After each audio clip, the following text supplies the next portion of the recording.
Baik, bismillahirrahmanirrahim. Assalamualaikum warahmatullahi wabarakatuh. Mohon maaf sebelumnya saya izin off cam ya, karena, suasana di rumah sedang kurang kondusif juga. Eee, Alhamdulillah pada pertemuan kali ini kami dari kelompok 10 yang terdiri dari 2 orang. Yang pertama ada saya Ikna Hanifatunisa dengan NPM 20211717 dan rekan saya Yesi Ratna Yoantina dengan NPM 20211734. Pada kesempatan ini, pada mata kuliah belajar dan pembelajaran, kami akan sedikit memaparkan mengenai konsep dan penerapan bentuk pembelajaran daring, luring, dan tatap muka. Bisa di next slide.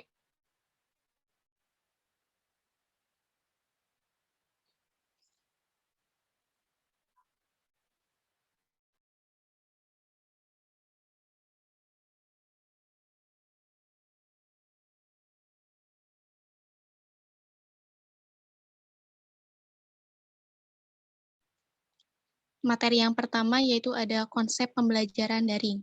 Seperti yang kita ketahui bahwa pembelajaran daring itu sering dikenal juga dengan istilah yang populer yaitu e-learning, yang mana proses pembelajaran ini lebih diintegrasikan dengan penggunaan teknologi informasi dan komunikasi yang merupakan integrasi yang sangat tersistematis dan komponen pembelajarannya juga itu sangat memperhatikan mutunya, sumber belajar, dan interaksi pembelajarannya.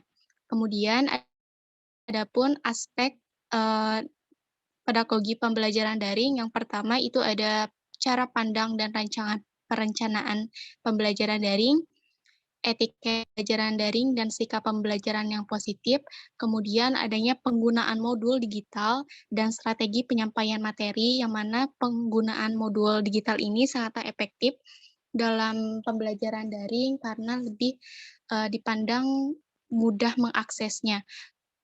Kemudian yang selanjutnya adanya penguatan interaksi dan keterlibatan pembelajar, dan yang terakhir dilaksanakannya asesmen atau evaluasi yang secara berkelanjutan. Bisa di next slide.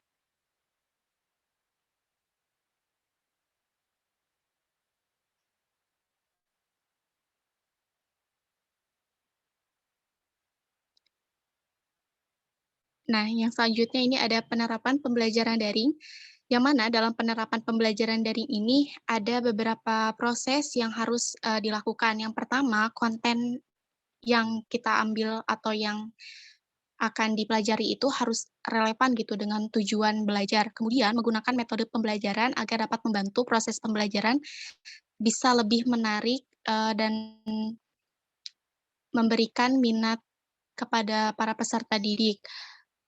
Selanjutnya, menggunakan komponen media belajar, yang mana pembelajaran dapat dilakukan secara langsung dengan instrukturnya atau bisa disebut juga sinkronus, yaitu bisa menggunakan media Zoom, maupun belajar individu asinkronus bisa menggunakan GC, WA Group, atau yang lain sebagainya. Kemudian menggunakan wawasan serta strategi baru yang dapat dihubungkan dengan tujuan belajar. Adapun komponen pembelajaran daring yang harus diperhatikan, yang pertama, yaitu peserta didiknya. Dalam pembelajaran tentu peserta didik menjadi unsur utama gitu dalam proses pembelajaran. Yang kedua ada tujuan pembelajaran, yang ketiga metode yang digunakan dalam pembelajaran, dan yang keempat penilaian sebagai hasil akhir dari proses pembelajaran. Selanjutnya ada penerapan pembelajaran daring, yang mana pembelajaran daring ini erat kaitannya dengan teknologi. Adapun teknologi yang mendukung pembelajaran daring bisa dikategorikan menjadi dua kelompok. Yang pertama ada teknologi based learning, yang mana prinsipnya ini terdiri dari audio informasi, yang terdiri dari audio, voice, mail telepon, dan video informasi teknologi. Yang kedua ada teknologi based web learning, yang mana ini substansinya itu lebih dikaitkan dengan teknologi seperti internet, email, dan web collaboration.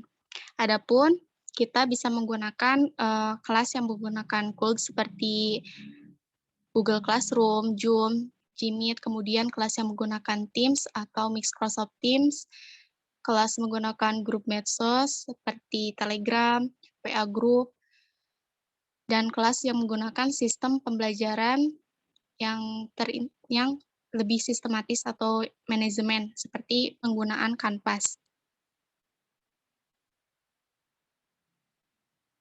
Next slide. Nah, yang selanjutnya ini ada konsep pembelajaran luring. Pembelajaran luring ini merupakan model belajar yang terlepas dari internet atau kata lain ini bersifat offline dengan menggunakan media perangkat ajar cetak dan alat elektronik. Adapun jenis kegiatan luring ini yang mana belajar melalui buku pegangan siswa, diadakannya pertemuan langsung dan juga bisa menonton televisi nasional seperti TVRI sebagai media pembelajarannya, dan peserta didik mengumpulkan karya berupa dokumen. Biasanya sistem pembelajaran luring ini merupakan sistem pembelajaran yang memerlukan tatap muka tapi tidak terlalu intens. Yang selanjutnya,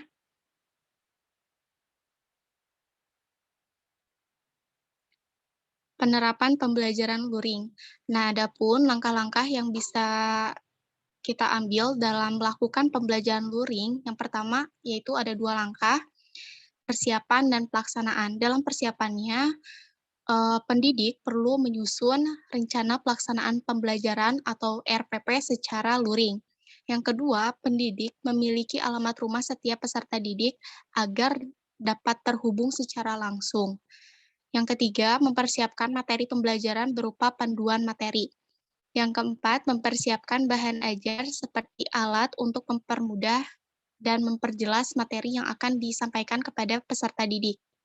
Dalam proses pelaksanaannya, yang mana pendidik itu menyerahkan panduan dan bahan ajar kepada peserta didik untuk dipahami terlebih dahulu. Nah, setelah peserta didiknya memahami, kemudian pendidik berkomunikasi dengan orang tua peserta didik dengan tujuan bahwa untuk selalu memantau dan mendampingi proses belajar peserta didik di rumah. Kemudian pendidik menyampaikan kesimpulan pembelajaran yang sudah terlaksana dengan baik. Untuk materi yang selanjutnya akan disampaikan oleh Saudari. Baik, terima kasih. Di sini saya akan menjelaskan tentang konsep pembelajaran tatap muka. Pembelajaran tatap muka merupakan pembelajaran yang memungkinkan interaksi peserta didik dan pendidik dalam satu lingkungan dengan tujuan untuk memberikan pengalaman belajar secara langsung kepada peserta didik. Ada 2 faktor esensial dalam pembelajaran bermakna, yaitu 1. Orientasi desain pembelajaran hendaknya mencoba menggali kesulitan-kesulitan belajar para peserta didik berbasis pengetahuan dengan desain pembelajaran berorientasi pada fenomena dunia nyata. Yang kedua, evaluasi pembelajaran. Pembelajaran hendaknya diupayakan dapat memberdayakan pengetahuan awal dan evaluasi yang komprehensif, kerja individu berbasis proyek, pemecahan permasalahan kolaboratif, dan kerja kooperatif dan kelompok-kelompok kecil.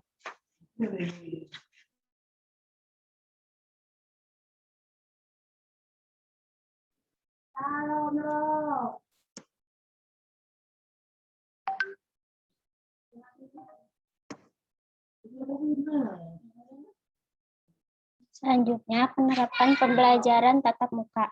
Pembelajaran tatap muka membutuhkan ruang kelas secara fisik.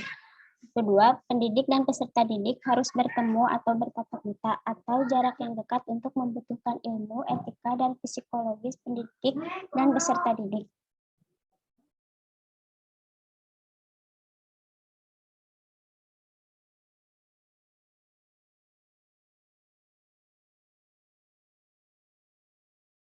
Yang ketiga, pembelajaran tatap muka dibutuhkan berkumpul dalam waktu yang sama. Yang keempat, pendidik dan peserta didik harus hadir dalam ruang kelas pada waktu yang sama atau dibutuhkan kedisiplinan mengikuti pembelajaran di kelas. Yang kelima, pembelajaran tatap muka jelas sudah ada kurikulum dan akreditasi untuk menjamin mutu dan standar materi ajar. Yang keenam, pembelajaran tatap muka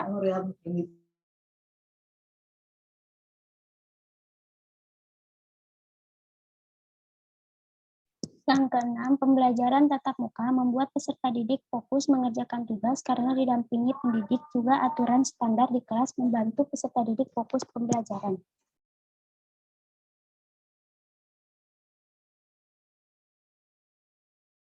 Selanjutnya, konsep inovasi pembelajaran. Inovasi pembelajaran adalah sebuah upaya pembaharuan terhadap berbagai komponen yang diperlukan dalam menyampaikan materi ajaran dari dari pendidik kepada peserta didik dengan tujuan untuk meningkatkan kualitas pendidikan yang berlangsung. Perubahan pola pikir atau paradigma terhadap proses pembelajaran terjadi di antara lain, satu, peran guru sebagai pentransfer ke fasilitator, pembimbing, dan konsultan. Yang kedua, peran guru sebagai sumber belajar menjadi kawan belajar. Yang ketiga, belajar di jadwal ketat menjadi terbuka, fleksibel, atau sesuai keperluan. Yang keempat, belajar berdasarkan fakta menuju berbasis masalah dan proyek. Yang kelima, belajar berbasis teori menuju dunia tindakan nyata serta refleksi. Selanjutnya, penerapan inovasi pembelajaran. Strategi pengimplementasian pembelajaran inovatif yaitu 1. Menguasai teori pembelajaran, 2. Memperkaya pemahaman pada metode pembelajaran, 3. Pelajari kembali materi yang akan diajarkan, 4. Kenali kondisi kelas dan peserta didiknya, 5. Lakukan observasi pada pembelajaran sebelumnya, 6. Evaluasi pada pembelajaran sebelumnya, 7. Mengadakan perbaikan pada pembelajaran sebelumnya.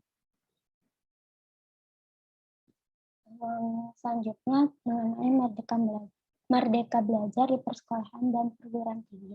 Merdeka Belajar adalah memberi kebebasan dan otonomi kepada lembaga pendidikan dan merdeka dari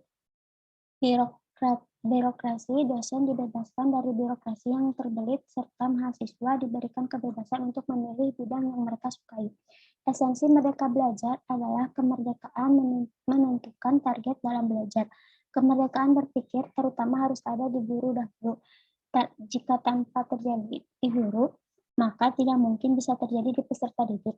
Jika kemerdekaan guru dan kemerdekaan belajar terjadi, maka akan melahirkan kemerdekaan dalam proses belajar. Sekian dari saya kembalikan kepada moderator. Baik, terima kasih kepada Saudari Yesi. Mungkin cukup sekian dari kelompok 10 terkait pematerian hari ini. Apabila ada hal yang ingin ditanyakan, bisa ditanyakan melalui WhatsApp group. Saya cukupkan sekian. Wabillahi taufiq wal hidayah. Wassalamualaikum warahmatullahi wabarakatuh. Waalaikumsalam warahmatullahi wabarakatuh.